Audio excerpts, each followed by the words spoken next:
The Fringe Podcast, Season 5, Episode 4, in Absentia. Hi, my name is Josh Jackson. You're listening to the Fringe Podcast.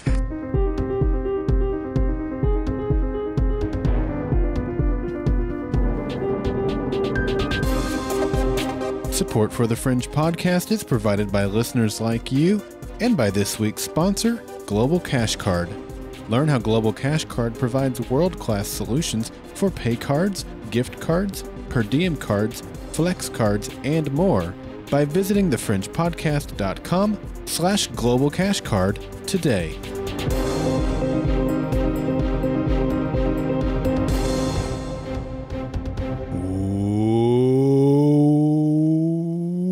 Welcome back to the Fringe Podcast, a podcast dedicated to the Fox television show The Return of Jezebel James.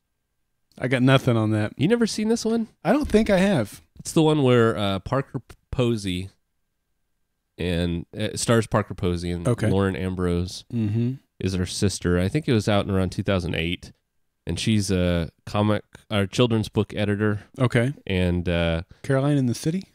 No, it's very, very familiar, but she's not able to have children herself, so she asked her sister to carry her baby.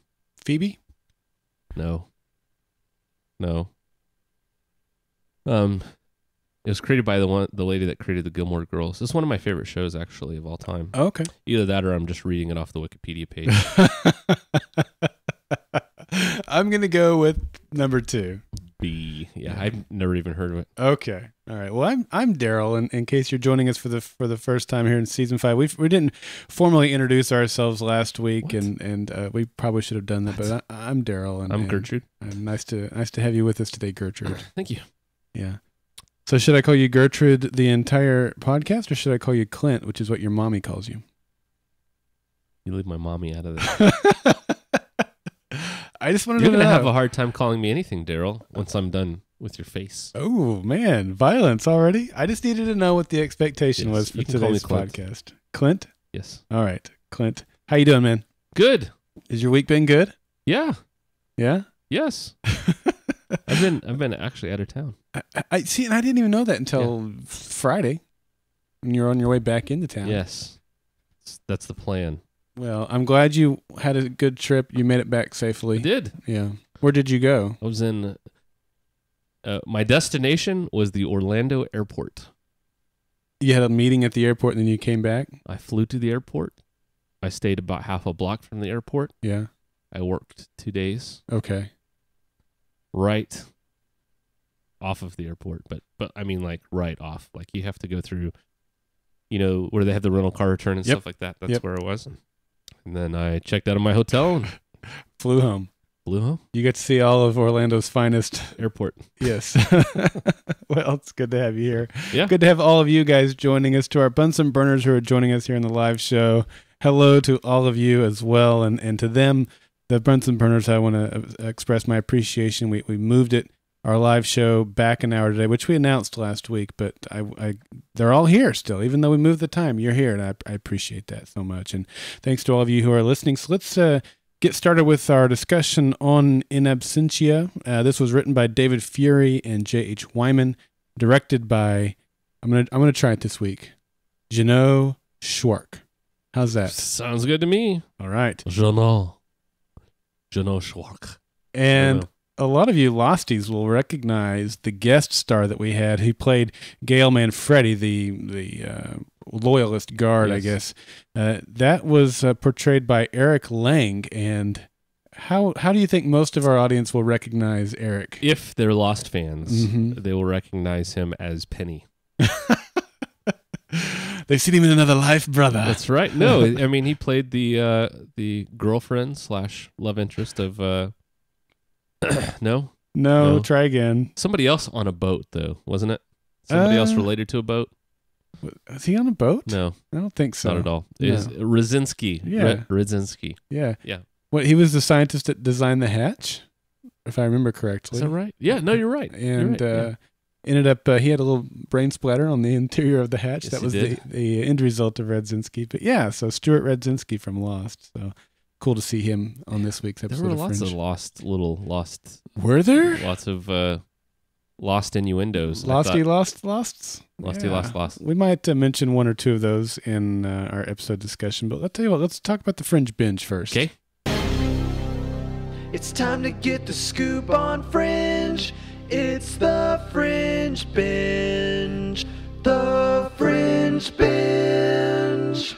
All right. Now, a lot of this is going to be stuff that we covered last week, but once again, we want to keep you guys mindful of all the stuff that's going on in the Fringe world. But this is an update to what we gave you last week, and that is regarding the Season 4 soundtrack of Fringe. We told you last week that it's going to be releasing on October the 16th, but that has changed, and this is from Chris Tilton, the composer of the music himself. So he tweeted and put on his Facebook this week that it is actually going to be releasing on CD format October the 30th. And so that's a delay. However, you like this if you're in the live show? I'm giving you a little back and forth. Yeah. However, iTunes, October 9th, which is 2 days from now. Whoa. So I will be iTunesing it up this week. October the 9th, iTunes, and I think other digital formats or other digital... Undergrounds? Yeah. Stop what you're doing because I'm about to ruin... No. You've already ruined it. You know, help me out here. Digital portals? Well, I don't know the right word. Yeah, but digital media release forums. There you go. Yeah. Something like that. October 30th for the pressed CD. October 9th digitally. And that's Season 4 soundtrack. If you're interested in Season 4, I mean, let's face it, if you're listening to this podcast, you've probably already seen it. Yes. But if you'd like to see it again for kind of free. Kind of free, right. Yes. It is available on Amazon Prime Instant Video Streaming, which you can stream to your iPad. Yeah. Your Kindle. The Android is a little hit and miss, as I understand it. Okay. The Android. I have not attempted to do anything with an Android device. I have, and it's not. It got pulled out of Google Play for whatever reason. Anyways, it's also available on several TV-related thingies, including the Roku, which is one that I have. It's one of my personal favorites. So check that out. It's $79 through Amazon if you want to sign up for Amazon Prime. A year. Yeah. $79 a year. Which is like $667 a month. Which not only includes all of their streaming video, which I won't say is as good as Netflix, but it's pretty close. Okay. It's pretty stinking close as far as what they have. And they have things that Netflix doesn't have, like Fringe. Mm-hmm. You get free 2-day shipping and $3.99 flat rate next day shipping on everything that Amazon sells. Yeah. And that makes it worth it right there if you order much from them. Which I do. And you also get, if you have a Kindle reading device, you will also get access to the Kindle Lending Library, which basically free access to lots of popular books, including Harry Potter series, Hunger Games, lots of New York Times bestsellers and good stuff. So check that out. I'll tell you what I might be checking out this week. I got to figure out if I'm going to have the time to do the audiobook, and that is Cloud. What's it called? Cloud Atlas? Yes. Yeah. Sounds cool. Man, the movie looks fantastic, and then I was reading about the book this week, and it sounds fantastic. If you would like to do that, you can go to our site, thefringepodcast.com, and you'll see some Fringe DVDs on there. Click on those. That's kind of like your portal getting into Amazon. You don't have to buy those. Anything that you buy while you have that browser window open, we'll get a commission, including for Amazon Prime. Mm-hmm. I think they give us like 3 cents on every $1,000. So it's a little better return than that. It is just, and every little bit helps. We certainly appreciate it. So do that. Go do that thing. Yep. Season 5 episodes are available. Also, Hulu Plus, if you've got that, it's available next day, which is awesome. That's right. Amazon Instant Video. Now, this is not Amazon Prime Instant Video. This is Amazon Instant Video. Is available next day for $1.99 for the standard definition, $2.99 for the HD. Also available on iTunes, both standard definition and HD.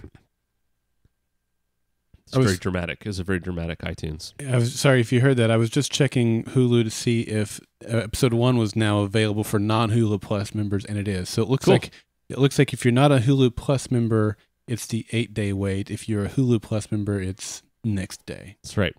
Yeah. So check that out. Season 5 episodes. Yeah. Very good stuff. Okay, we also want to remind you guys that the folks over at More Than One of Everything are putting together some thank you awards for the cast and crew of Fringe. We encourage you guys to make a donation to contribute towards those awards. Go over to morethanOneofEverything.net and look for the Celebrating 5 Years of Fringe, and then you'll be able to help out with that. We certainly love what they do over there. We're big fans of what they do, and I think this is a wonderful idea. We also want to give you an update of sorts on the schedule for what we know. Here's what we know for sure. Next episode 3 of Season 5, is called The Recordist, and that will air on October 12th. We know that. And then we know there is at least a 1-week break. October the 19th, there is no Fringe. It will be the National League Championship Series, so the baseball preemption that we get every year.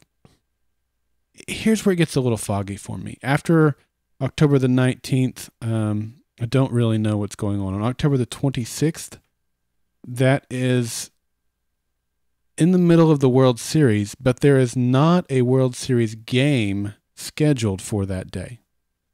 So will they have regular programming on a night in the middle of the World Series, but on a non-game night? Well, they didn't last year. Last year, I believe the series ended Game 5 or Game 6. Game 7, I believe, was scheduled for Friday night, and we ended up not having Fringe. Yeah, and then there was the weather thing, and I don't know if that was in the NLCS or if it was during the World Series. Remember, it bumped it, and that caused things to get scattered around a little bit. Yeah. The folks over at Fringe Television, which are very accurate, most of the time, have a Fringe episode scheduled for the 26th. But I don't know. I hope they're right, but I don't know. So we'll see. And so once it does go on break, I don't know what the schedule is for the rest of the season. Like, when will it come back? And then I think there's going to be another break at some point, and then when it comes back for the third time, it's straight through, from what I understand. Okay. But I don't know any dates other than next week, October 12th, we get 503, The Recordist. October 19th, there's definitely no Fringe. Beyond that, I just don't know.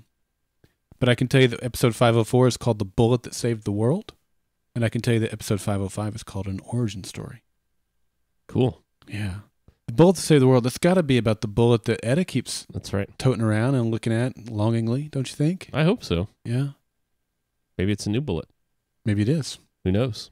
Who knows? We'll find out, hopefully, and we just don't know what the date on those are. But stay tuned. As soon as we find out anything, we'll let you know. We'll pass on any information that we get because we want to know just as much as you guys do. All right. Do you want to take the next one?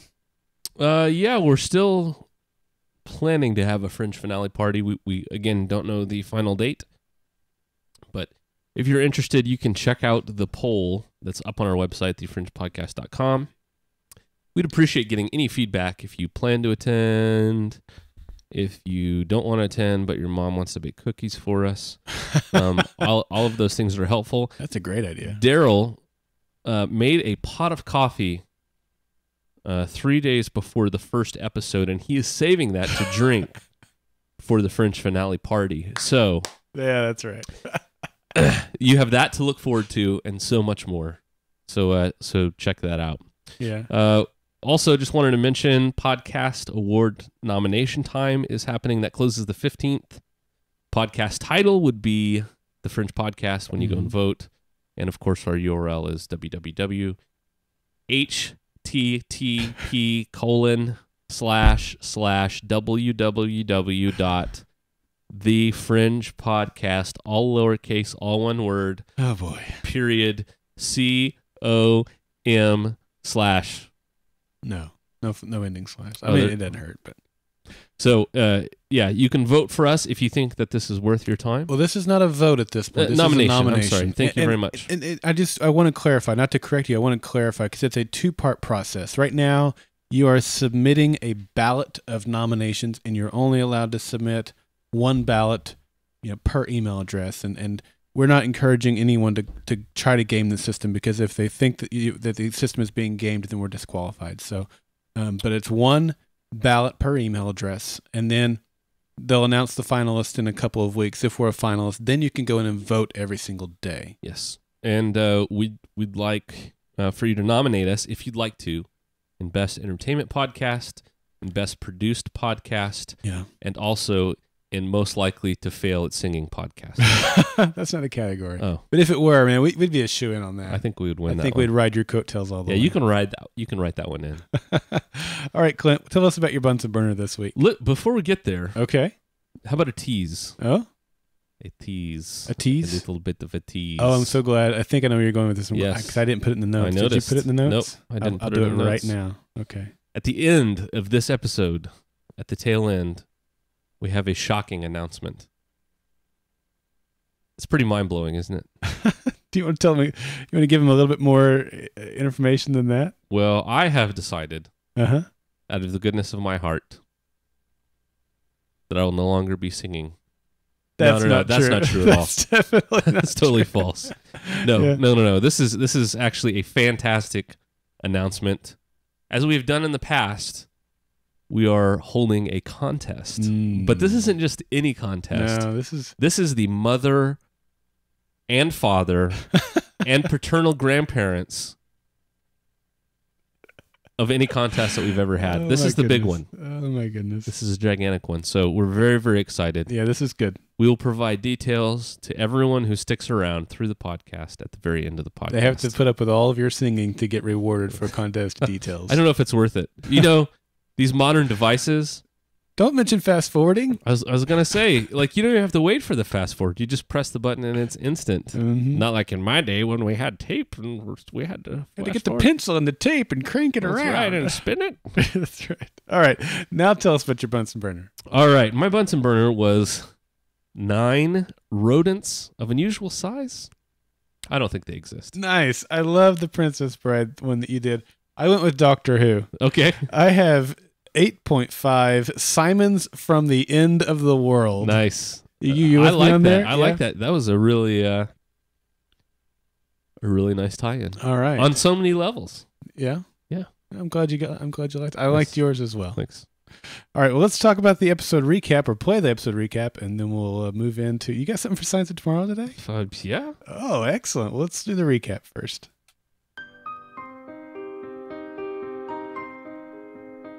The episode begins in flashback with Olivia's memories of the day the observers attacked. She sees Peter running and reaching for Etta when a blast goes off. She sees herself in the triage unit with Peter nearby looking for Etta. Olivia suddenly wakes up and Peter is standing over her, calming her down. He tells her that everything is okay. They are all together now. Olivia goes to the bathroom and composes herself and then rejoins the rest of the team. Walter is using the thought unifier to try and find the plan in his brain, but is not having any success. Olivia asks him if he took any notes. He doesn't recall taking notes, but if he did, they would be in the Harvard lab. Etta tells the team that the entire 4-mile radius around Harvard is sealed off and used by the observers. Walter tells them that he and Belle used hidden steam tunnels to sneak in and out of the lab, so they head out to Harvard. They locate a steam tunnel and successfully sneak into the lab. They discover that Walter must have ambered the lab as a precaution, and inside the amber is a video camera. He believes he videotaped instructions on what they need to do. The power has been shut off to the lab, and they can't get the video camera out of the amber without power. A loyalist guard named Gael Manfretti comes into the lab, but they hear him coming and ambush him. They take him captive, and Etta uses an angel device to torture him. Each time she uses the device, he loses years off of his life, and he ages dramatically. They need him to tell them how to get into the science building and turn on the power, but he doesn't cooperate. Olivia uses kinder techniques to get information out of him, and he tells her that he is only a loyalist because it is the only way to protect his family. He tells her his access code, but says that there is also a retina scanner. Walter uses a jar full of pig eyes he has in the lab to replicate Manfretti's retina. Etta and Peter disguise themselves as loyalists and head off to infiltrate the science building. They gain access to the building, and inside, they see several labs with strange experiments being conducted. Etta peeks inside one of the labs and sees a decapitated head of her former partner, Simon. He is still alive because the head is hooked up to some sort of life support machine. Etta is enraged and pulls out her gun to kill the scientists in the lab, but Peter tells her that the time for vengeance is not now. He calms her down, and they refocus on their mission. They locate the power grid and restore power to the lab. Walter and Astrid make a laser to cut the camera out of the amber, and Peter and Etta sneak back into the lab. Etta has Walter make a sedative so she can take Manfretti back to the secret location of Resistance headquarters. There, they will question him further and then properly dispose of him. Olivia tells Etta that she had hoped that Etta had not been hardened by what has happened to her. Olivia is concerned by what the observers have taken from Etta. Etta takes Manfretti, drugs him, and loads him into the van. She drives him to an undisclosed, isolated location and throws him to the ground. She draws her gun to shoot him. He confesses that he does not really have a family and just told that to Olivia so he could manipulate her. He tells Etta that he saw something in Olivia's eyes and that for the first time he feels the Resistance is supposed to win. If she will let him live, he will use his access as a loyalist to fight for the Resistance. Etta says that she saw something in Olivia's eyes too. It was pity for all of them. Inspired by Olivia, Etta decides to let Manfretti go. The final scene takes us back to the lab. The video camera has been freed from Amber. They put the tape into Walter's Betamax machine and see his final message. On the video, Walter says, "Whoever you are, if you found this tape, you've retrieved it from Amber. If you're watching this, then you know very well that the observers have invaded. I am most probably dead, and unfortunately my plan to stop them has failed. I have documented all parts of the plan on videotapes. You must recover each tape and follow the instructions on each of those tapes to retrieve all the parts of the plan. Once you do, what you need to do will be clear to you. If successful, this plan will restore us and rid the world of the observers. You were chosen for this. This is your destiny. I understand if you're frightened. It will not be easy, but I trust that the same will that brought you here will keep you going. It is important that you follow the tapes. You must begin this journey right away. You are humanity's only hope."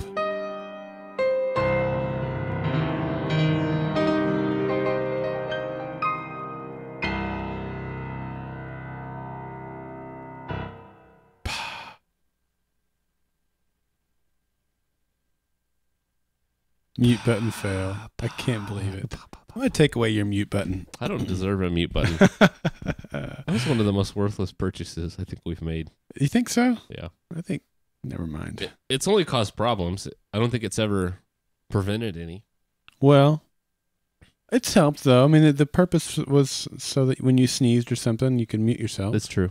And it's worked a few times. Yeah, that's true. Although my mic is right here, so I normally have to not talk so I can still edit out the sneeze later on. So that's what I'm saying. Yeah. All right. All right. You ready for some science? Oh, yeah. I was going to ask if the Observer was in this episode. We're not ready for that yet. Okay. We're looking into the science of tomorrow. We're looking into the science. Oh, Clint, please tell us what's the science of tomorrow. Oh, Clint, please tell us about science. Take us to your wiki leader. Meow. Meow. So what do you have for us today, Clint? Meow. Meow. I can see in your eye there was one more coming. Oh, man. This is great.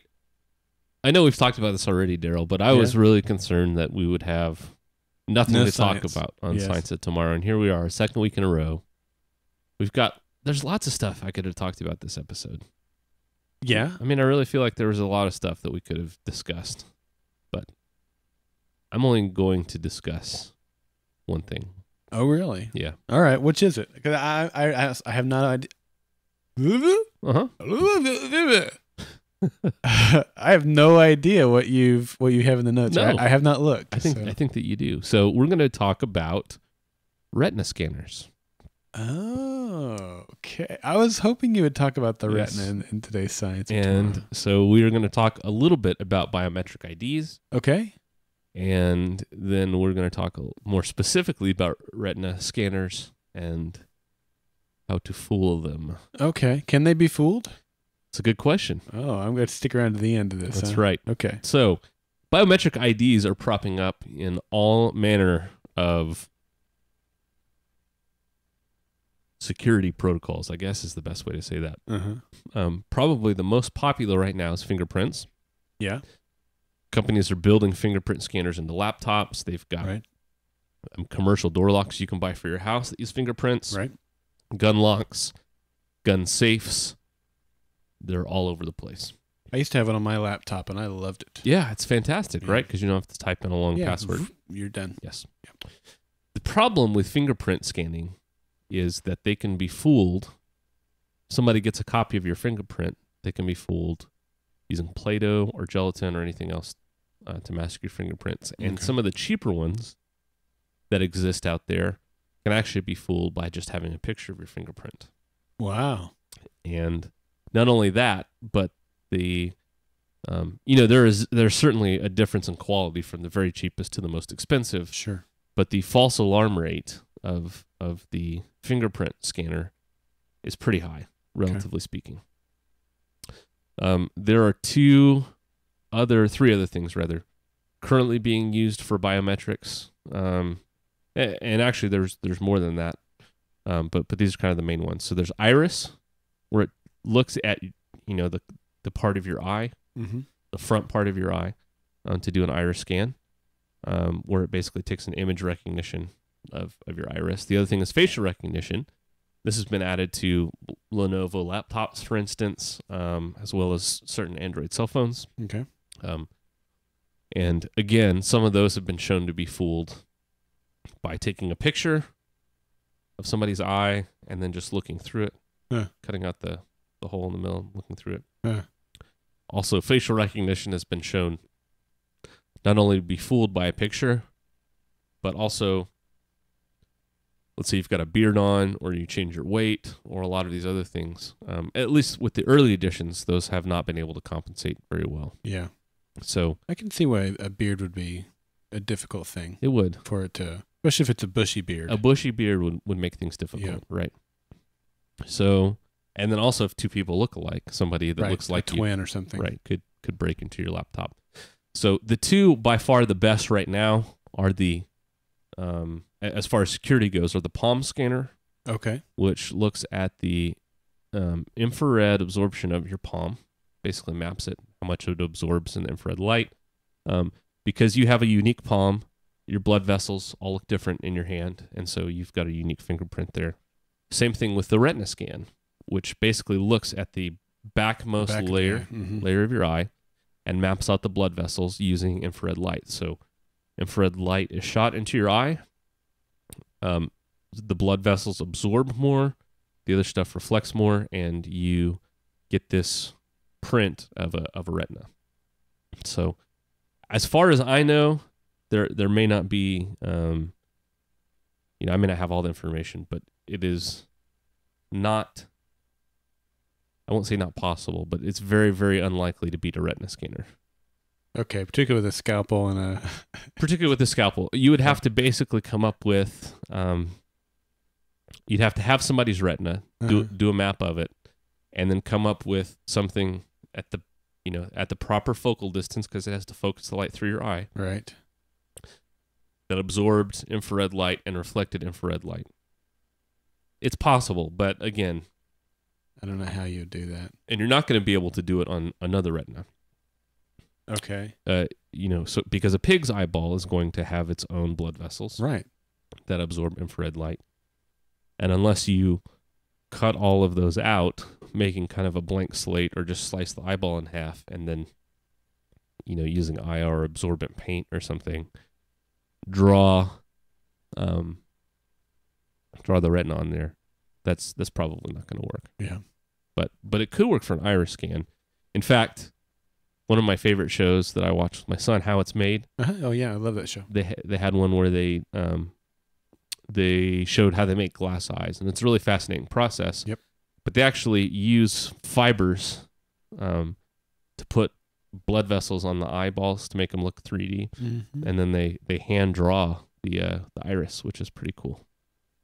So the iris is in the front part of the eye, and so the color part, which seems to be that's really what they were messing with more than the retina, right? But do you think they just didn't call it that because, as far as what is in the kind of the common vernacular, retina scanner is much more commonly used than iris scanner?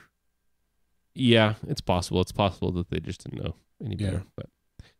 But anyways, there are a lot of interesting things that they're trying to do for biometrics. There's even been proposed, as technology progresses, doing a DNA biometrics where they actually would prick your finger and take a blood sample and then look for genetic code very quickly, which is really crazy. I mean, that's like getting into Gattaca territory. Gattaca? I don't know what that is. You've never seen the movie Gattaca? No. What? No, I didn't know. What? I had no idea what it even was. I didn't even recognize it as being the name of a movie. Oh my goodness. I learned to lose some nerd cred. I don't know how we do podcasts together sometimes. We speak completely different languages. Yeah. All right. Anything else? I'm sorry to let you down on my Gattaca knowledge. Yes, that's right. I've played Galaga. Does that count? I own Galaga. No, Does that count? Dirac says that that it's SMP sampling, not entire DNA sequencing. Right.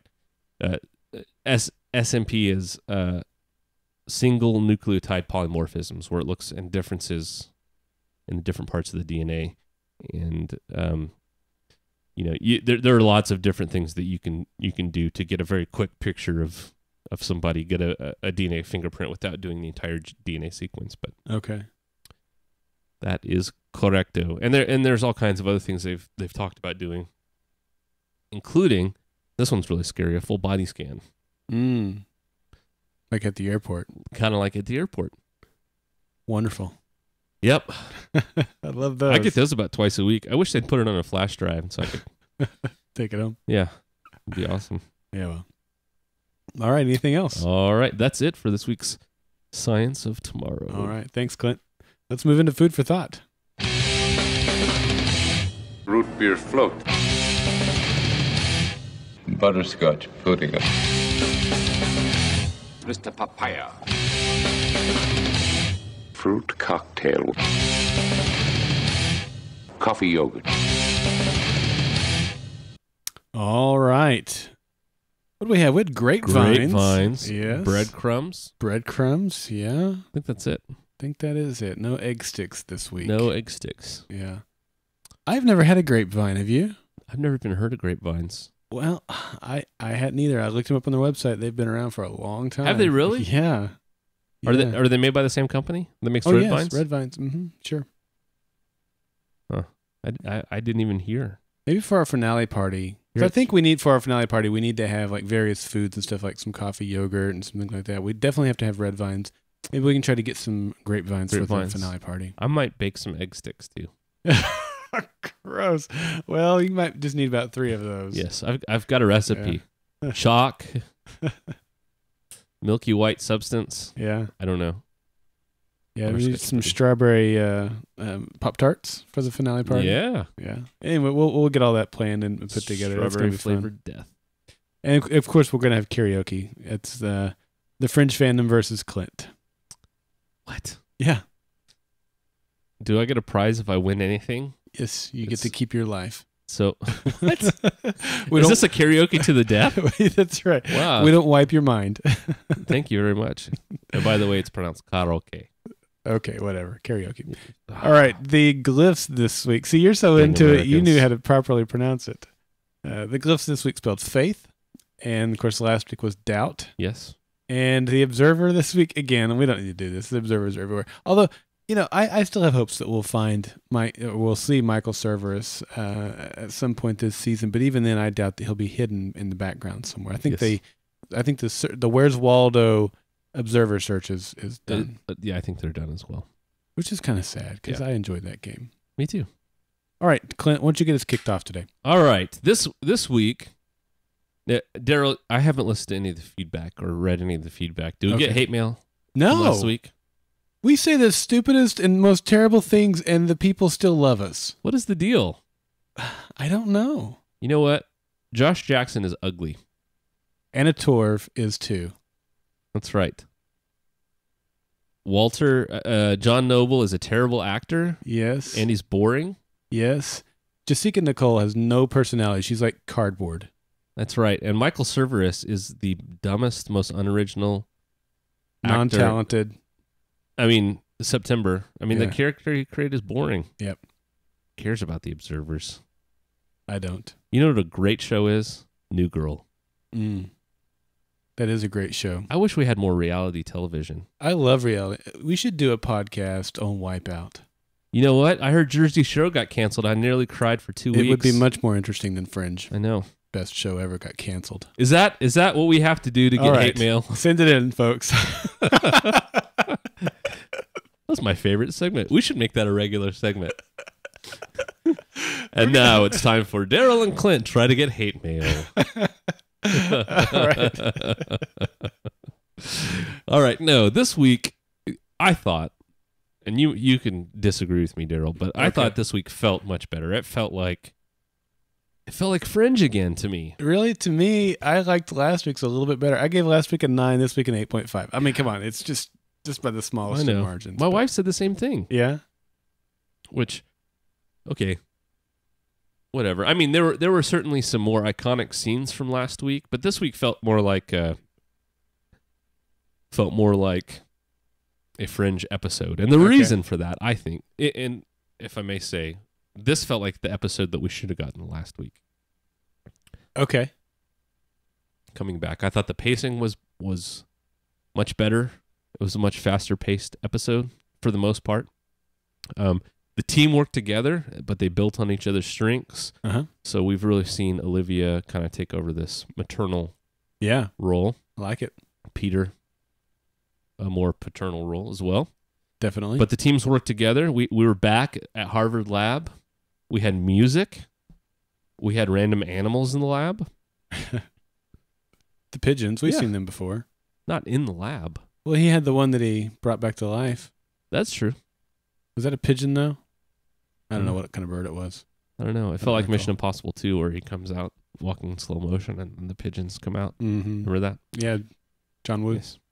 And we kind of had a monster of the week of sorts. It was kind of a case of the week, if you will, where we followed this Manfretti kind of from the beginning of his journey, where he's trying to feed the birds, to the end where he was planning on joining the resistance. Yeah, I mean, it definitely, I wouldn't call it a case of the week. I would call it a journey of the week, or still isn't the word I'm looking for, but anyway. No, it's not a case, and it wasn't a monster. Right. Unless you consider him to be a monster, but yeah. But it was definitely there was a start and a finish, a conclusion in this episode. There was something that they had to accomplish, a specific, which they did last week too. They had to go get Olivia. They did that within like the first 10 minutes of the episode. Yeah, you're right. Well, and that looks like with the tapes, and I'm getting a little ahead here, but you know, with the tapes, I mean, it's looking like that's going to be our, and I hope they don't spread that out over the next 12 episodes. Yes, there are 11 tapes. Or 11 episodes, I guess. 11 tapes that they have to get. I'd like to see maybe 5 episodes at the most of the tapes. Okay. I don't know. But I think that's the feel that we're going to get. I think that what we had this week is going to be the feel that will be fairly consistent throughout. Yes. We're getting Quest of the Week and Vagenda of the Week. I like Quest of the Week. In here. I like Quest of the Week too, because I think we're going to have a lot more. It's the Quest of the Week. Never know what videotape you're going to get. Yeah. Wow. That was terrible. No, I don't think 11 tapes, 11 episodes. I think they were going to resolve it may be 9 tapes or 10 tapes, but even then I'm going to say like 5 or 6 tapes. Okay. What are you thinking? I'm thinking we're going to get halfway through the season. Yeah. With tapes. Which it's going to take them halfway through the season just to figure out where the first tape is, since the tape that we saw didn't even mention where to start your journey for looking for the first tape. That's true. It just said, you must find the tape. The first tape is located in... We now break to our regularly scheduled program. Yeah. So I don't know. I don't know. That was kind of weird. But anyways, it felt more like a Fringe episode. It wasn't as disorienting as last week. Okay. That's just my opinion. So I was glad the team is back together. They're working on an issue or problem. They're working together, and their characters are developing in the process. Yeah. Which I love. And I love what you have here next. We're back in the Harvard lab. We see tech. We see music. Those definitely, being in the Harvard lab itself, even though it was obviously a different aesthetic to it. Yeah. But it was still the Harvard lab. Yeah. And it was good. Yeah. And the music was great. Yeah, we got music. We got, old technology. We had Betamax and a record player and all those felt very much like Walter. Yes, the clapper. Yeah, which was awesome. Yeah. I loved that. I don't know if you noticed when the power came back on and the record player started playing, it was Nights in White Satin by the Moody Blues. And then, of course, when they view the tape later at the end, you could hear it playing in the background. Oh, that's cool. And so that was consistent. That's what would have been on the record player when the power went out. And the power went out when he ambered it. Yep. So it made sense. Cool. It fit. It was good. I like it. Yeah. I love it. I want more of it. All right, Darrell. Let's get to your major point here. All right. This is the one note I said you couldn't steal from me. Last week I threw out this theory that the observers were actually shapeshifters from the future created by William Bell. And the more I thought about it, the more I liked it. And the William Bell thing is the part I'm actually doubting the most on there. But the rest of it I like a lot. I like it too. And I'm glad that you have finally embraced your own view. Okay. There were two things in this episode that were thrown out there that I feel like further solidify this theory that I threw out last week. The first one is that the angel device is what it was called. The device that Etta was using to age our loyalist friend. Uh-huh. Looked a whole lot like the first shape-shifting device, where did. It had a wire coming out, and we didn't see three prongs, but it looked like it had some sort of prong because she, kind of stabbed it into the guy's hand, Mm-hmm. and it had a dial of some sort. So it reminded me a whole lot of a shape-shifting device. You know what it reminded me of, which I don't know if it ties into your theory or not, but it reminded me of the thing that, not Loeb, but the Rogue Observer, help me out. Was it Loeb? Mosley, thank you. Had that he had this machine where he plugged it into Peter's nose. And then cranked the power and then asked him a question. Yeah. A little bit different tech, but very similar, I thought. I forgot about that piece of tech, yeah. And we know that we learned in this episode that this device was originally intended to help the observers travel through time. And we know that we saw the shapeshifters kind of have that device packed in with them when they were kind of shut over into the kind of the blob. Yeah. So that would be their traveling mechanism. I'm just saying, am I putting things together here that don't necessarily belong? I could be, but I can see where one could be the next evolution of the other. Sure. And so I like that. And then the other thing that I liked, I didn't like, but I liked, was Simon's head. That was really tough to see that. Man, that was brutal. But what it reminded me of, we saw all those wires coming. He was connected to some sort of life support machine, is the way I put it into the recap. We don't have any idea what that was specifically.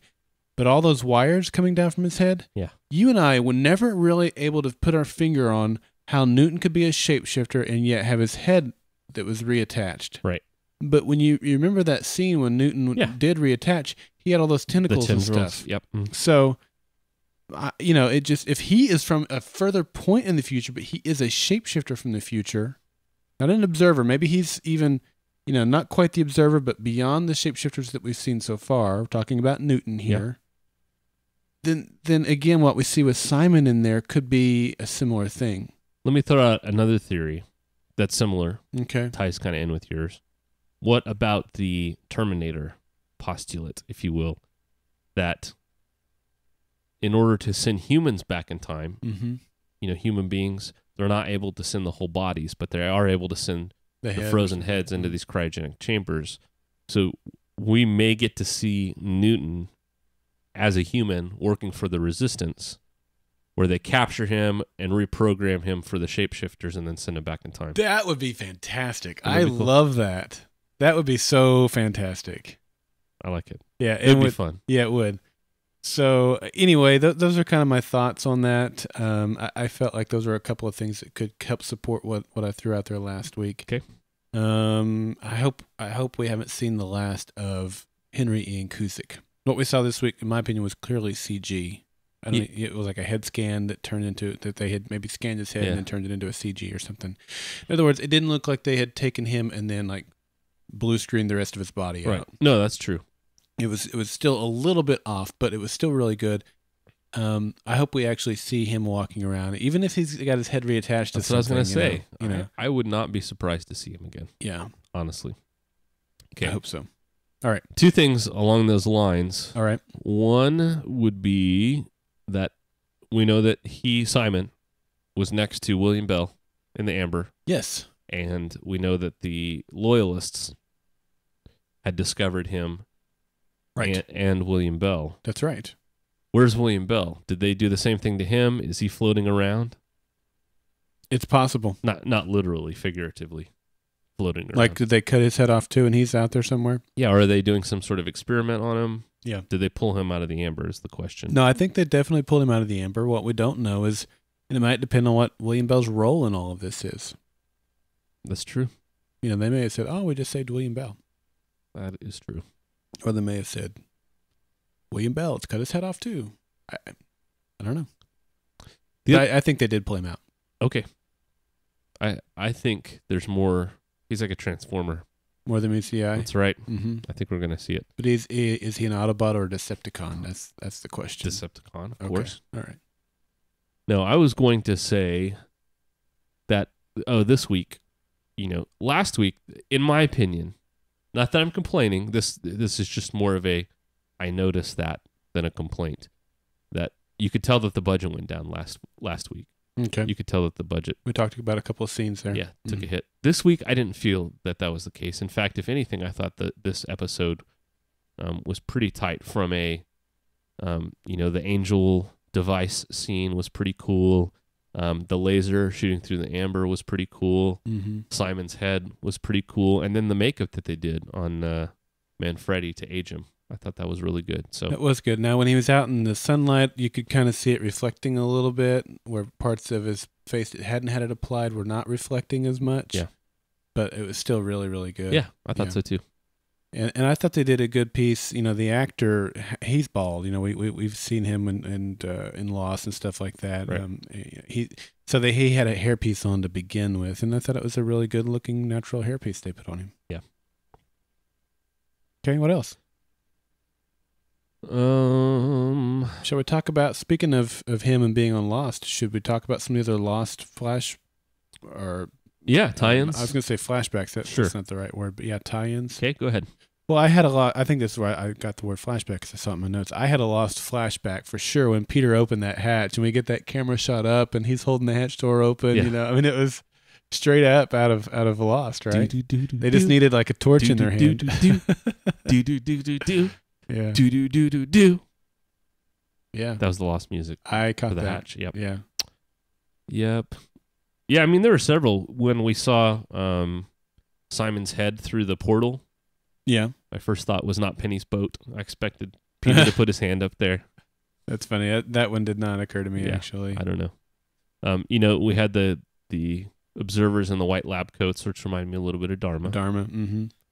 Several things. I had the videotape, which reminded me of all the Marvin Candle videos that we've seen, Yeah. Staticky and stuff like that. And Betamax. Yeah. Old technology. I I have to say, though, for me, there was more tie-ins to The Princess Bride. Definitely. Than Lost. Where they're coming down the corridor and you hear the dunk, dunk, dunk, dunk. Yeah. It was just like the fire pits, right? Just like the fire swamp. The fire swamp. Thank you. Just like the fire swamp. Yeah. And what was the other one? What was the other one? There were definitely two. So let's see. It was something that also happened. Oh, it was the angel machine. It reminded me a lot of the that's it. That's exactly the life-sucking machine that they used. I've just taken 1 year of your life away. Now, I want you to be completely honest. Please tell me how you feel. It's for posterity. Yeah. Yeah, that definitely felt like the Princess Bride as well. Yeah. Yeah. And there were a couple of scenes in there that were, in my opinion, reminiscent of the Princess Bride. But again, great. I love the little shout outs. Really nice. I do too. Yeah. And of course, Joel Wyman, who's a big fan of us, obviously knowing that Princess Bride is one of our favorite movies, added that for our benefit, I'm sure. Thank you, Joel, for doing that. Yes. Thanks, buddy. Yeah. And also don't sue us because we lied. Man. All right. And another thing that's kind of a shout out back to Fringe was the clapper. We saw that Walter had installed the clapper back in the episode Midnight. So for him to think to use that again in this episode was kind of cool to see that again. I totally forgot about that. Yeah. Good call, Darrell. And that's another thing that made it helped it make it feel like a regular episode of Fringe. Just those out of the blue types of things like that Walter does. That's why you guys pay us the big bucks, because Darrell remembers this kind of stuff. Yeah, well. So, I think we finally established, or at least for me, the mystery of the season.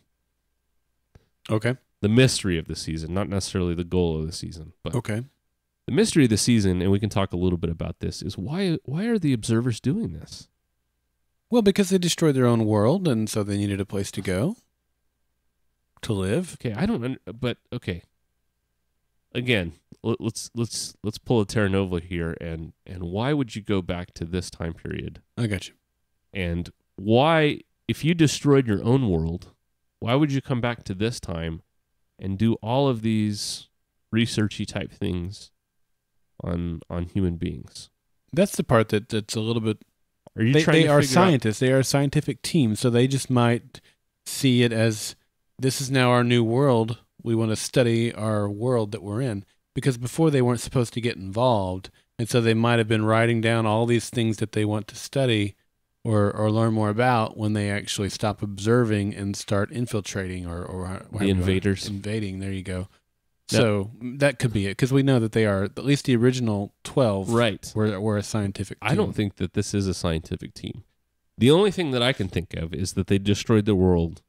They came back here because this is a critical time where there's some mutation in their DNA that causes them not to be able to survive something that's coming. And so they're here studying DNA and studying the brain and all these different things that will help them to be able to survive. I like that idea. When they go through it again. But even that, in my opinion, that's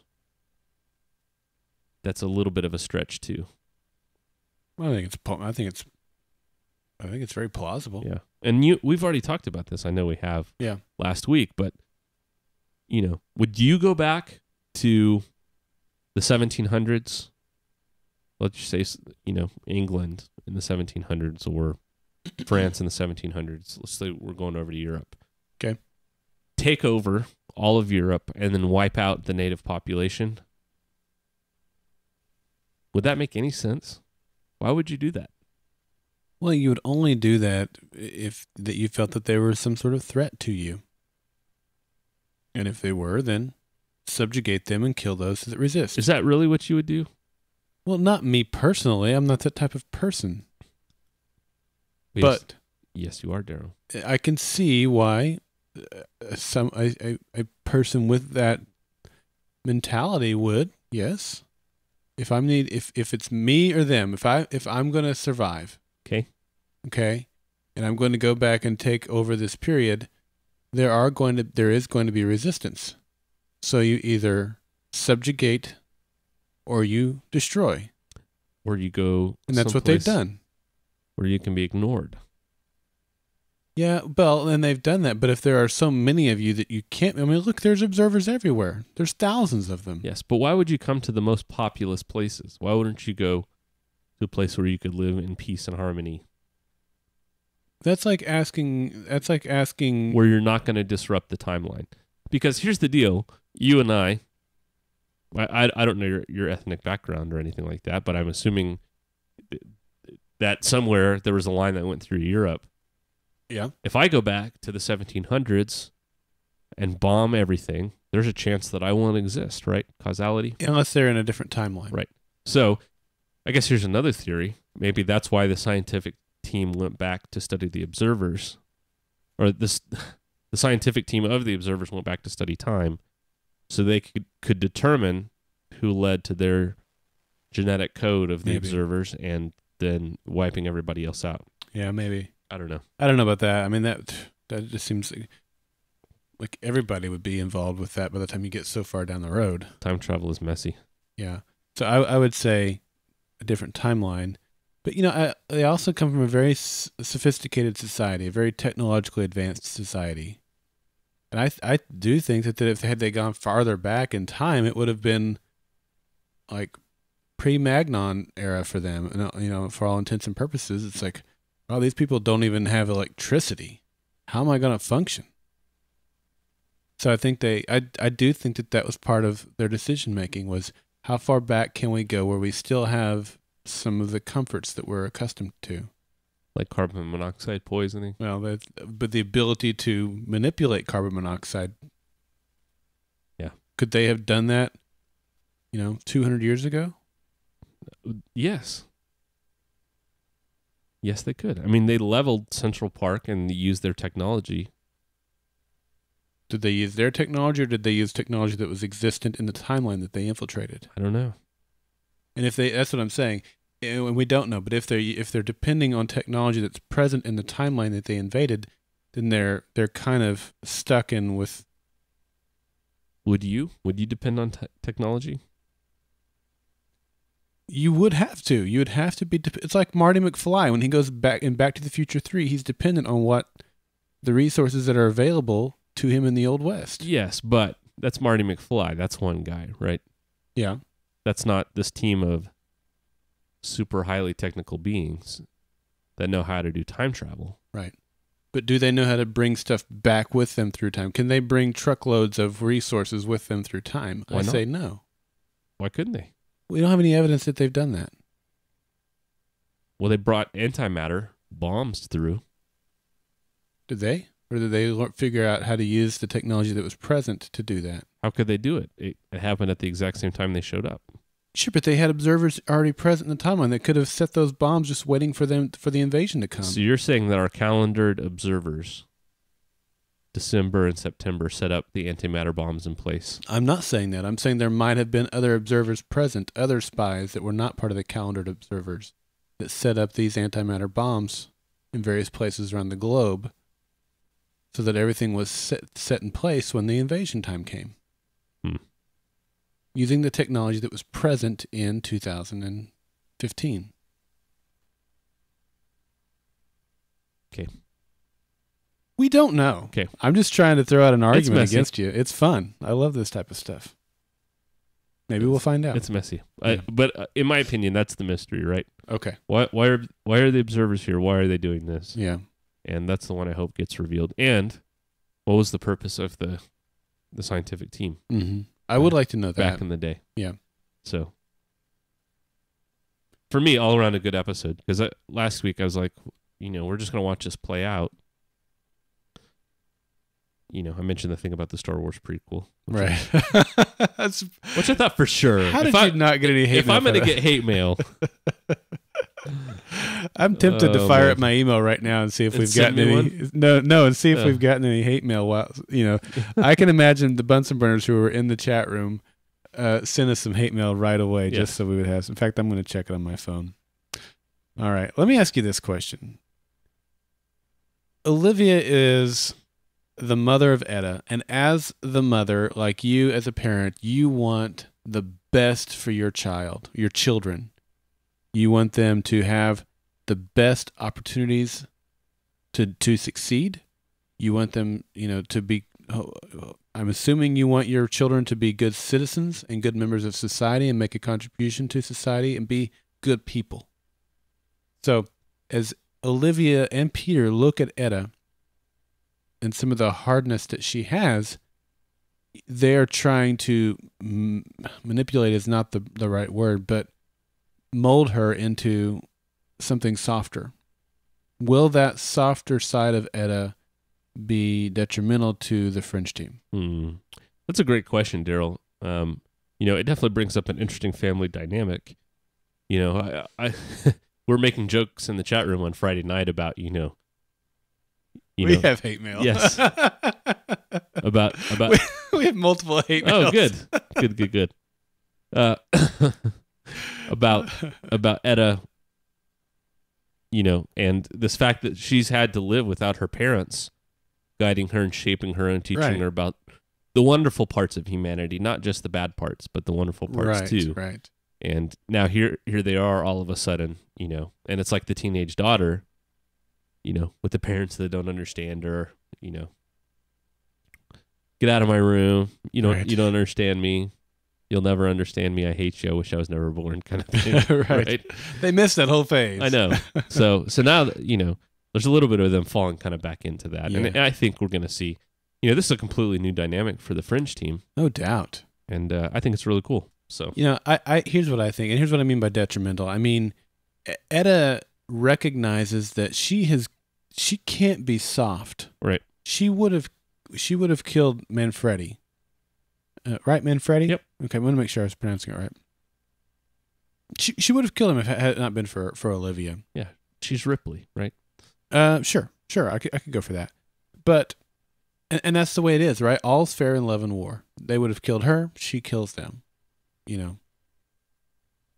I think Olivia sees a little bit of a bigger picture in that and we talked about a little bit about this last week, when the war is done, when it's all said and done, and if they win, what is Etta going to have left?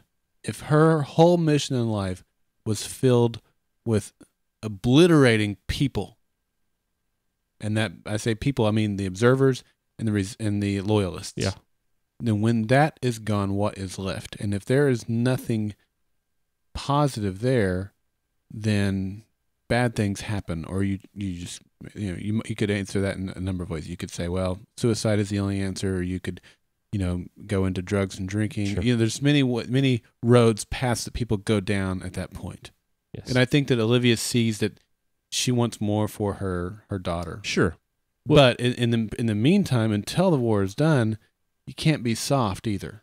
Well, I think you're right. There is a balance there. If you look at the observers and what they represent this version of humanity, I think. I mean, we may find out different, but we're led to believe this. They represent this version of humanity that has no emotions, that has no appreciation for music or anything random. It's all about structure and order and math and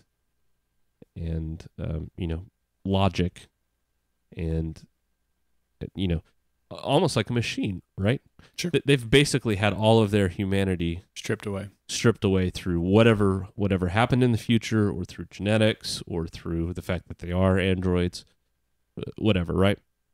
And I think it's important for the Fringe team, and particularly important for Olivia, having gone through so many different battles and wars. Yeah.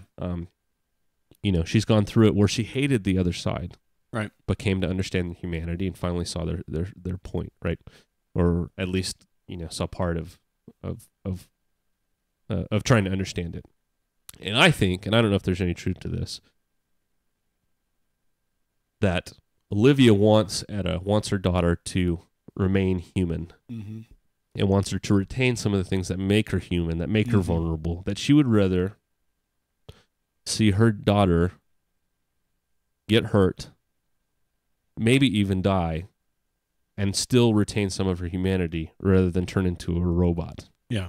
Because if she and all of the people in her generation turn into what the observers are, then it's lost. That's right. The cause is lost. That's right. And so that's really what I see. That's what I saw through this episode. It's one of the reasons I really liked it. Yeah, and I think that it'll make Etta stronger. It will not diminish her. It'll help her see that there's more than one way to fight a war. There's more than one methodology that can be used and be successful, and that the team together is definitely going to be stronger. She's not just fighting this war, alone anymore. Which, not that she was before. There's the resistance, but I think it's going to make her stronger. What are you laughing at? Yoga Bon in the chat room says maybe Olivia is missing part of her brain. Yeah. She did get shot in the head. She did. At close range. Yeah. So yeah. All right, what's next? This is one of those things where they've got this high powered laser that they've quote made from a laser disc, which is totally fakey. But it looked like one of those really high-end, expensive lightsabers you can buy off of people, right? They have the little precision laser like that. There are lasers, that are that powerful, but not on a laser disc machine. Yeah. But anyways, they're burning through it, and you can see the craters in the amber. So here's this impenetrable material that solidifies from the gaseous phase into a solid, and you're burning through the laser. But wait, when you get to the camera, the laser doesn't melt the plastic of the camera. Just the amber. Just the amber, right? Yeah. I noticed that too. And I also thought it was weird because at one point you can see that they've got these craters all the way down to the floor. It's like the camera's just right there in that spot. You'd been done by now if you'd have just focused on the area around the cave. Well, we just wanted to be able to step into the camera and get a little closer. I guess. Yeah, I don't know. It was funny. Yeah. Really kind of funny, but that was it. Okay. Now, the loyalist gave the address. Now, I guess I want to talk about a couple of things here, but he gave the address 143 Dunstable Street. Maybe that's the location of the first tape. That was my only thought. Nah. I mean, it seemed too weird, but like a Doctor Who type of thing, really, where it's like you have to have traveled through time and put that there, and they haven't done that. But I don't know. Are we going to see that again? Because he also said that he told Olivia all this stuff about Oscar, and then told Etta that he made all that stuff up. Right. It just seemed weird to me. The way he went back and forth, and I mean. Yeah. And it was all a lie, I guess? Was what he told Etta at the end finally the real truth? Yes, it was a lie. And I think that that is an address, but it's probably a trap, right? It's a place where there are observers waiting to take in. It can't be good. Take in resistance fighter. I would imagine that we're going to see it. I imagine that they're going to come to some immovable object and have to engage the enemy, be it loyalists or observers. And they're going to say, well, I know where some are. They're at 143 Dunstable Street.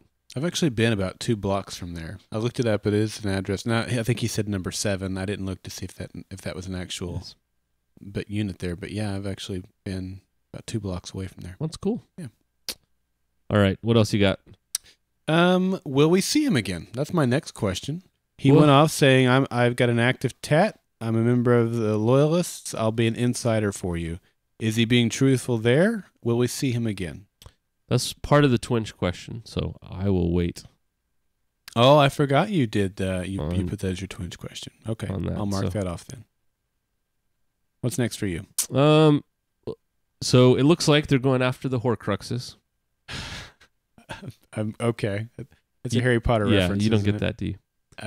I've told you multiple times. I've never seen any of the movies. I've never read any of the books. Yeah, I know some of the lingo just from conversations I've had with people. Yeah, they're basically these pieces that hold.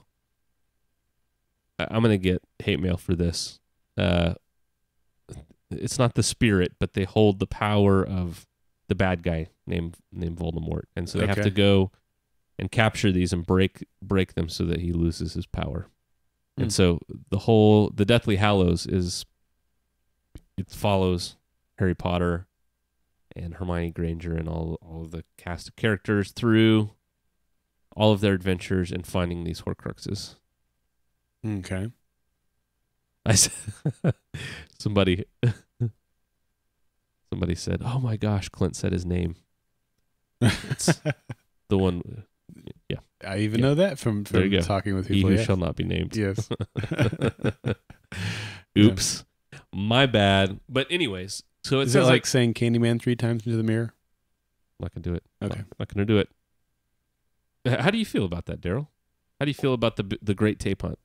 The Great Tape Hunt.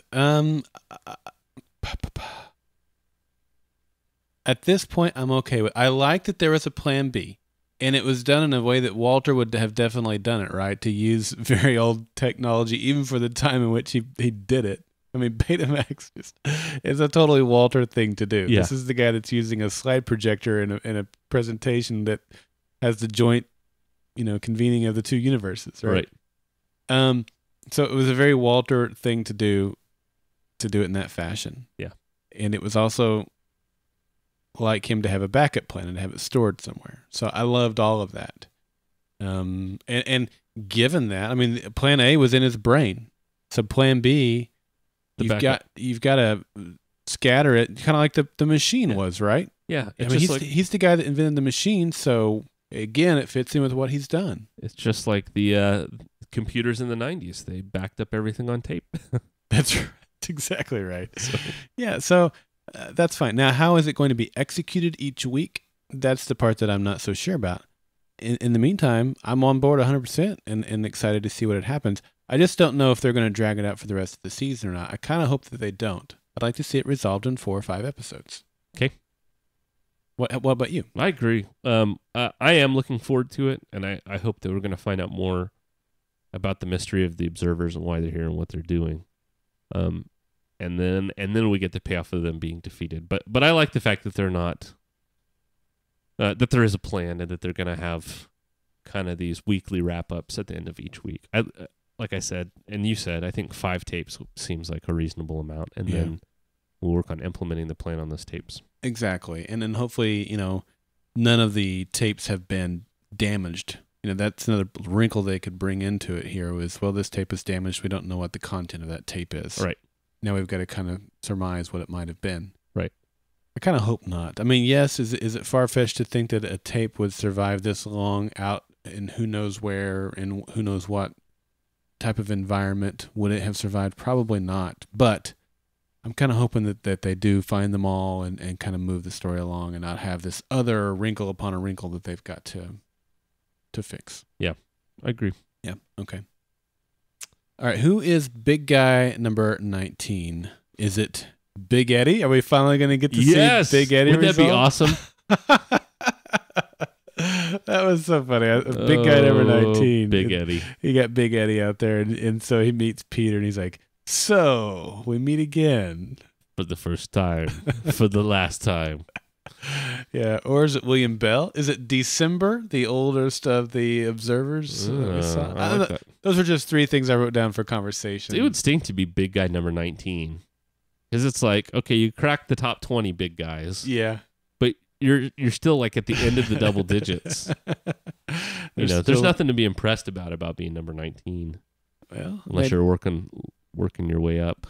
Yeah, that's so weird. It is. I don't know. Hopefully we'll find out. Are we going to get back to it at all? Yes, we will. Okay, I think so too. It was just so. I mean, otherwise, just say observer general or something like that. Something that doesn't necessarily need to be. You don't need to think twice about. But the way that they put it out there, and it was like a what? Yeah, it's got to be for a purpose. I think it's Walternate. Oh, I like that. Walternate crossed over. Big guy number 19. I still don't know what the 19 means. He seems like he would have a higher number than that or a lower number than that. It's a prime number. Is it? He'd be Walter Prime. I don't know. Okay, I like it. All right. When Olivia freshened up in the bathroom at Etta's house, there were some pictures there. One was of her as a little girl. Uh-huh. One was her as a little girl with another man-woman. And then I think there was a third picture that was just the man and woman, maybe? Who are they? I think they're her foster parents. Me too. And they're dead. That's probably very likely, yeah. Yeah. Yeah.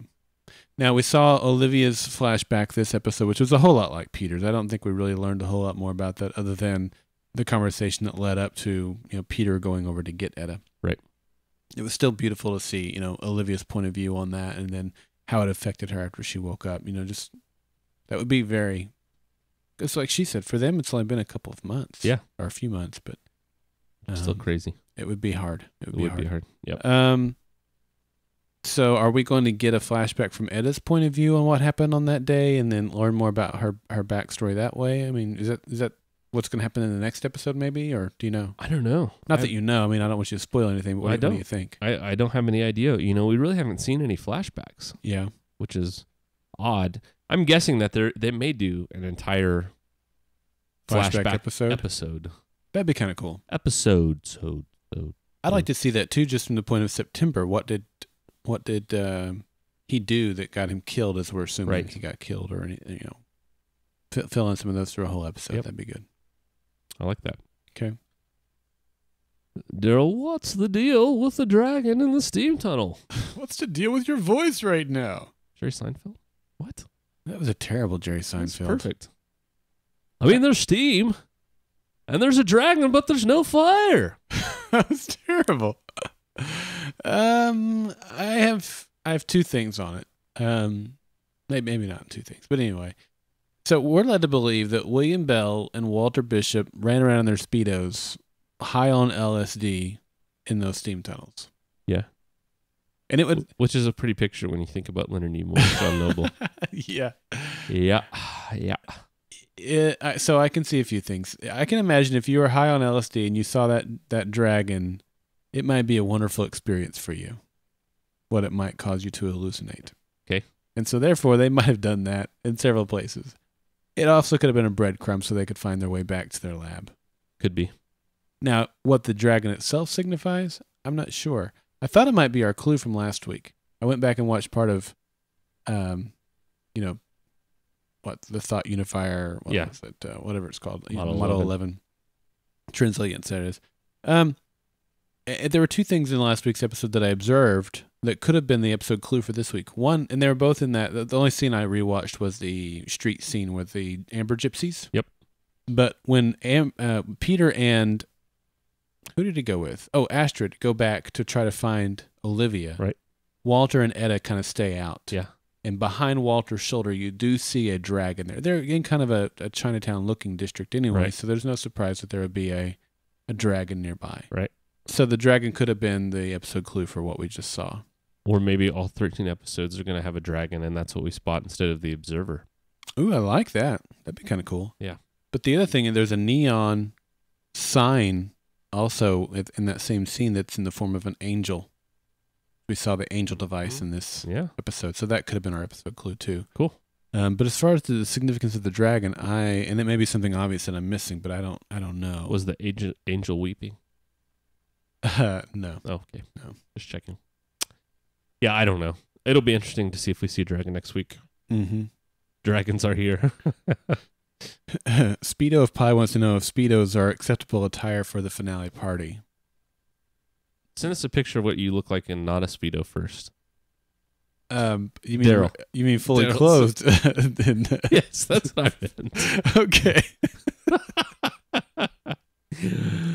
Let's edit that whole thing out right No, there. I think I'll leave that in. No, that was terrible. Oh, man. That's funny.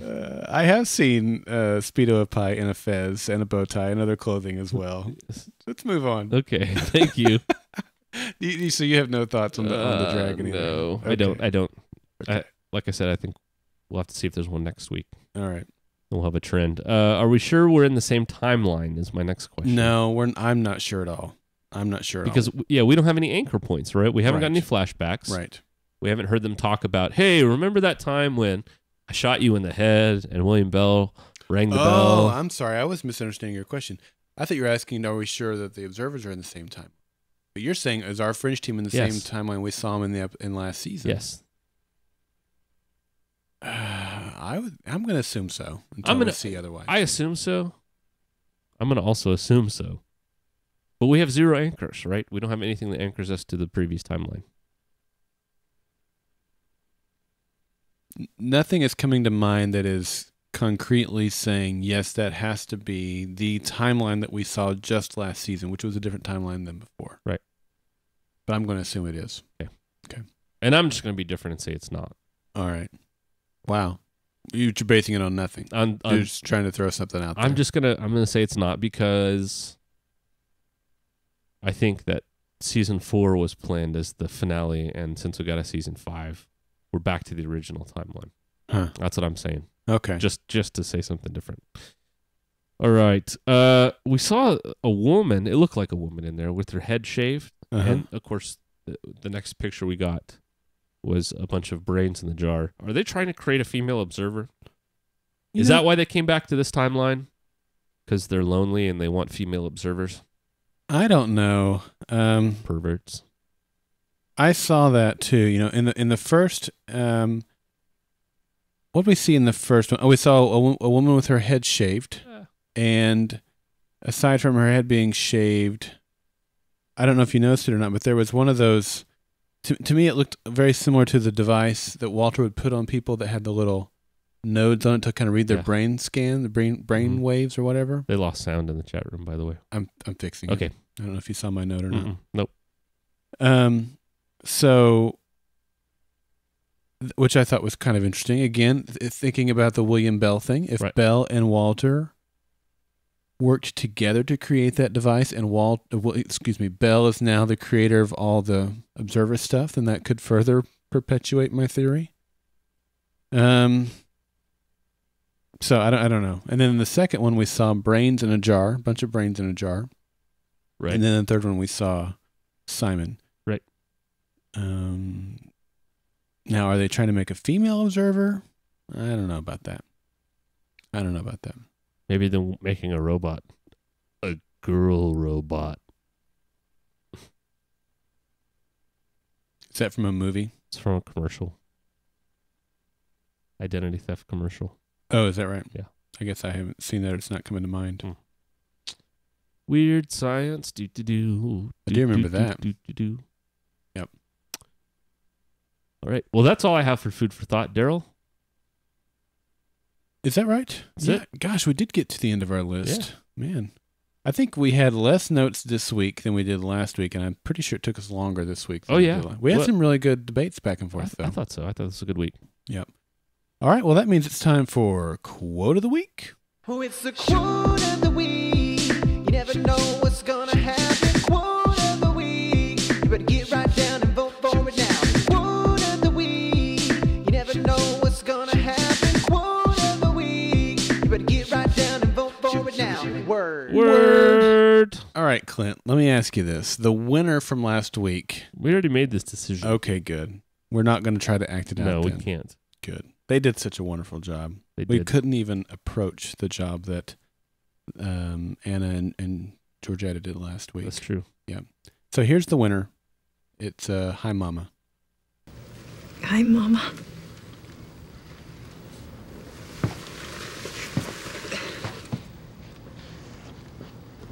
You're beautiful. So are you. Last time I saw you, you were 3 years old.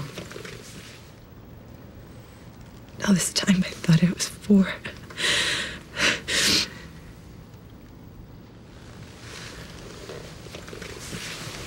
Oh, you were 3 years. 1 month. And 5 days.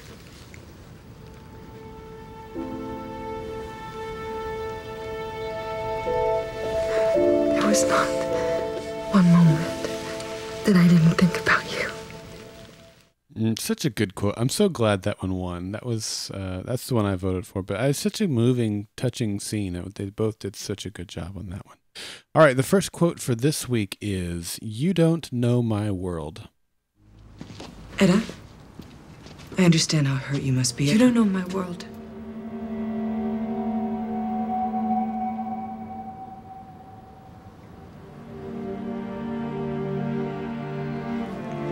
You're right. I don't know your world. But I had hoped for you that wherever you weren't hardened by what had happened to you. And it's not that I don't see what the observers have brought, I do. But what concerns me more is what they've taken away. All right, and quote number 2 this week. Someone who's done acid. Walter, you've always documented things, so are you absolutely sure that you didn't write anything down? I can't remember, but anything is possible. Even if there were files, you can't go back to Harvard. We can't get in. Why not? It was taken over by observers 5 years ago. Some kind of base or... no one knows exactly. The entire 4-mile radius is a no-go zone. What's wrong? Why can't we get into Harvard? It's been taken over by observers, Walter. Well, that's not a problem for someone who's done acid.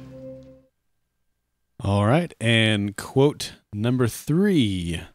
Why are you letting me live? Why are you letting me live?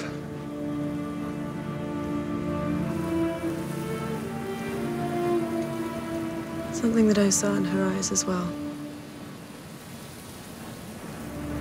Pity. Pity for who?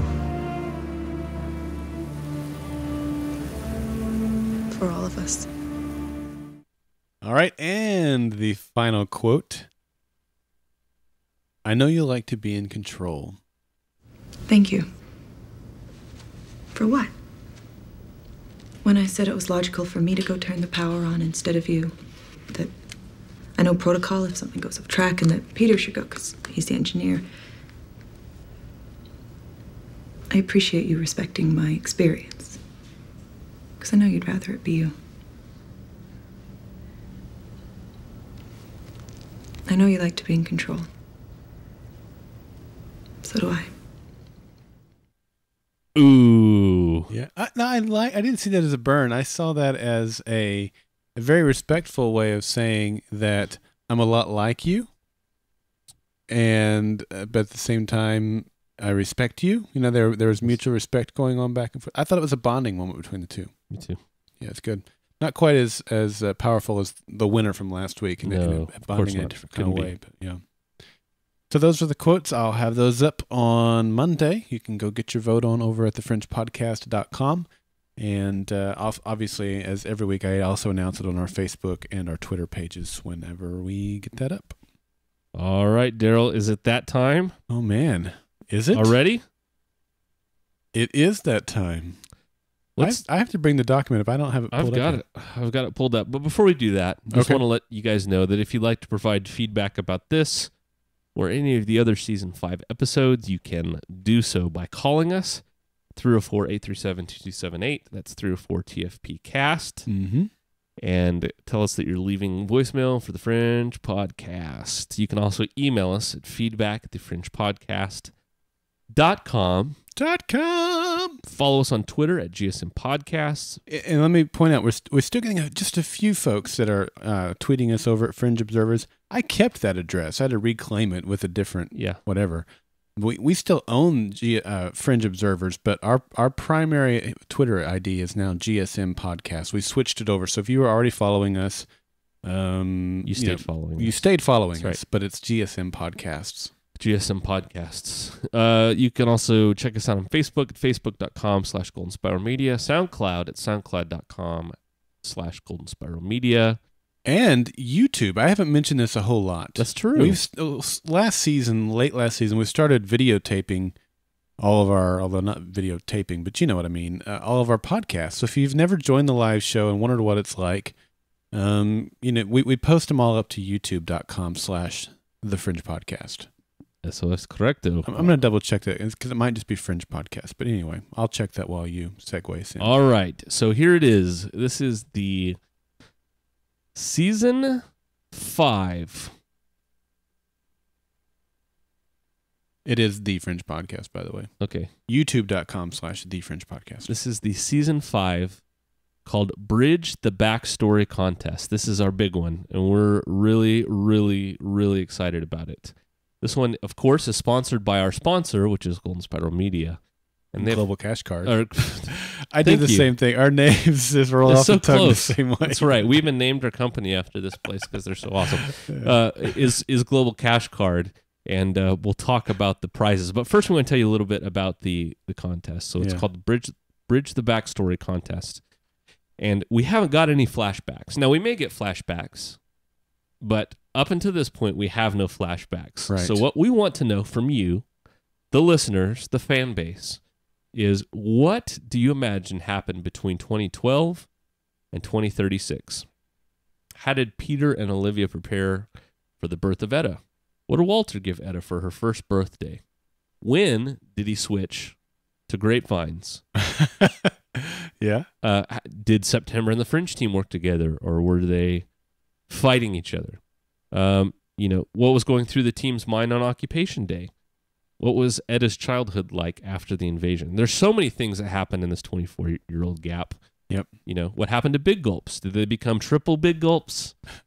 Did they go away altogether? I mean, these are the kind of questions that I would have. Big Gulps, huh? Well, see you later. See you later. All right.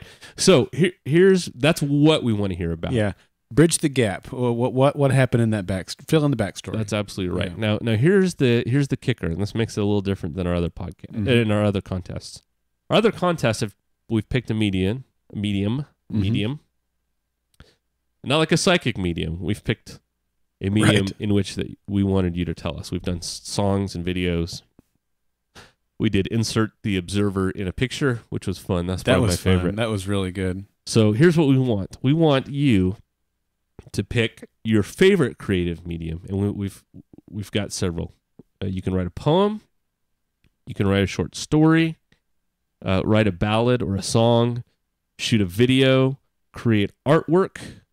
There are several that we haven't mentioned. Creating a creative dish. Taking a picture, staging a picture. You get to pick the medium. We do ask that it's a 15-minute digestion limit. In other words, that Darrell and I, it only take us at most 15 minutes to process your creative medium. So if it's a video, 15 minutes is 15-minute limit. If it's a short story, that gives us about 20 words because I'm a slow reader. I did put 3,000 words. I can read more than 3,000 words in 15 minutes, but 3,000 words is a pretty good chunk to read. It is. It's a lot to digest. Yeah. If you guys want to do a recipe, we have to be able to gather the ingredients, bake it, and eat it within 15 minutes. Cool? I think it's great. I'm really excited. Yeah. I thought I was lying in bed with a screaming baby last night, and I thought of several recipes. Kind of out there ideas. Oh, okay. That I would submit to this if I was doing it. That were not any of these ones listed, but you get to pick. Yeah, and the possibilities are endless. I mean, there's so many ways you could take this. I mean, you could look at Astrid and what happened with her during the time out. You could answer the question of what happened to Jean. That's right. Where is Jean? Yes, we're getting ideas in the chat room. PowerPoint slides, okay. Comic books, sure. A fake scientific article, sounds great. Yeah, we'd love to get it. But it has to be digestible by us. Yep. Knowing that we can only speak English and really comprehend English. It has to be 15 minutes. The only other requirement, the two other requirements, I should say. The only other major requirement is that they have to be presented in a digital format. If you want to do a wall mural on the side of the Empire State Building, please don't, because you'll get arrested. Right. But if you did do that, and we're able to somehow get their permission and avoid jail time, that doesn't help us out because we're not going to be looking at the Empire State Building. So it has to be digital. Yeah, so take a picture of it. Take a picture of it, send it to us, which is fantastic. And we have to be able to share it on our website at our discretion. So if it's really fantastic, we want to let others know the amazing work that you've done. Of course, you'll get the credit for it. We have to be able to post it. Yep. The only other minor thing is that we want PG-13 or cleaner. So no Walter cooking nude in the kitchen. We don't want Fringe porn. Oh, yeah, I see. So we don't want any of the shippers putting together. That's right. Peter and Olivia moments. Yeah, we don't want any erotic fantasies or anything like that. No 50 Shades of Fringe. That's right. How Etta was created. We don't need to hear that. Right. So yeah, please keep them clean. We do have a broad audience. There's no wrong answer, right? Even if something comes out, even if next week's is a 100% backstory, you had something different in mind. Be creative. Yeah. Give us a creative answer and have fun with it. Have fun with it. Yeah. So there's no wrong answer. That's right. You won't be disqualified. This will be judged by Darrell and I, and the winners will be announced on the podcast. This runs from October 7th, which is today, to October 31st. So at the end of this month, that's the cutoff at midnight Central Time. Entries must be emailed to feedback@thefringepodcast.com. And now we're going to run through the prizes. These are fantastic prizes. So Darrell, I'm sorry. Let me. And I may have zoned out, but make sure when you email that, which is to feedback@thefringepodcast.com, use the subject line "Bridge the Backstory Contest." Did you mention that? I'm sorry if you did, and I double talked over you, but nope. Yeah, make sure you use the subject line "Bridge the Backstory Contest." All right, prizes. Darrell, I'm going to let you handle this because this is a big one. All right. Third place. We have 3 prizes. So third place is going to get season 4 of Fringe on your choice of Blu-ray or DVD.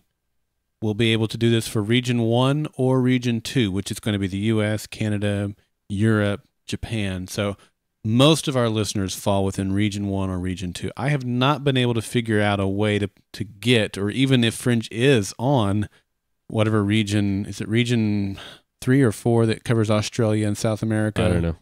So if I can find a way to do that, whatever, if we have a winner, we'll work that out. We may have to do like a cash card equivalent to the price of the prize or something like that if the DVDs are not available in your region. But most of you guys out there are in region 1 or region 2, so I don't think this is going to be an issue. So third prize is season 4 on Blu-ray or DVD, your choice. Second prize, season 4 on Blu-ray or DVD, your choice, and a $250 Global Cash Card gift card.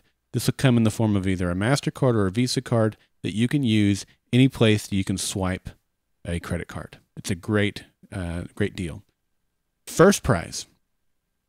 First place gets seasons 1 through 4, all 4 seasons on your choice of Blu-ray or DVD, and a $500 Global Cash Card gift card. And sitting over here, right off camera over here, is an exclusive Comic-Con bag that I picked up at Comic-Con this year with Fringe on it. And so I'm giving you my personal bag from Comic-Con. I got it for the express intention of giving it away as a prize. So first place, man, that is an amazing gift. All 4 seasons of Fringe, $500 gift card, and the Fringe bag. That's right. Second place, season 4 on Blu-ray or DVD, a $250 Global Cash Card gift card. And third place is going to get hooked up with season 4 on Blu-ray or DVD. Awesome prizes. Pretty sweet. Can I submit something to the contest? Am I disqualified? You're disqualified. Oh, man. Yeah. All right. So, like we said, region 1 and region 2, so most of you guys out there are going to fall under this category. So hopefully we've not, left anybody out of this contest. Yeah. No, this is great. So, again, you can submit today. You can submit before midnight Central Time. October 31st. October 31st. Mm-hmm. We will be going through entries as they come in and are really looking forward to it. So, yep. Once again, send those entries over to feedback@thefringepodcast.com. But please make sure that you use the subject line, Bridge the Backstory Contest. That's right. And again, this is not completely open, but mostly open. You pick the medium that you're good at. If you videotaped an interpretive dance, and that's what you do, yeah. Hey, send it in. Yeah. Yep. That's right. It's gonna be fun. Yeah, I can't wait to see what you guys do to express your creativity and your love for Fringe. It's gonna be great. Yes, very cool. All right, Darrell, I think that is it. Yep. I want to remind folks that if you want to help support what we do here at the podcast, you can do that in a couple of ways. Clint mentioned at the top of the show that you could go over to our website and click on the Fringe DVDs and Blu-rays. That'll take you over to Amazon. Anything you buy, we'll get a commission for, and that certainly helps. You can shop for really cool Fringe gear over at our Cafe Press store, which is thefringepodcast.com/shop. That'll redirect you over to our shop over there. And then, of course, you can also make a donation. And we've had some very generous donations come in just this last week, and we're certainly very appreciative of that. We're grateful for that. And so you can go over to the website, and there's a place there on the right-hand sidebar to make either an ongoing monthly donation or a one-time gift, and we're certainly grateful for any of those. That's true.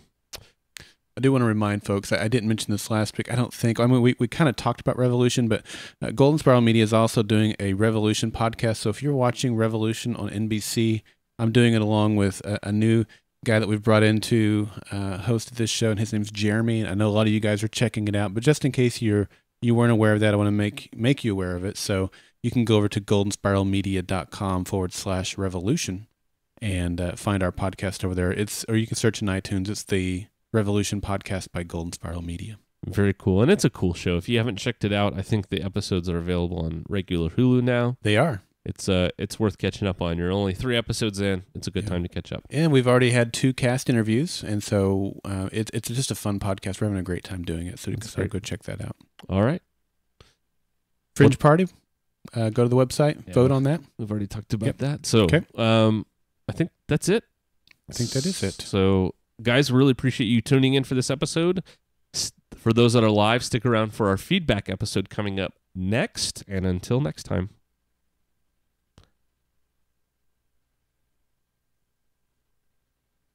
Keep it silent. Sorry, I could not find the thing.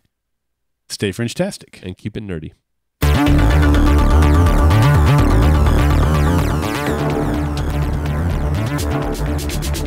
The Fringe Podcast and Golden Spiral Media are not associated with Bad Robot Productions, Warner Brothers, or Fox. Golden Spiral Media's use of any and all copyrighted material is only for parody, news analysis, critique, and for educational purposes as provided within United States Code Title 17, aka Fair Use. Copyright 2012, Golden Spiral Media.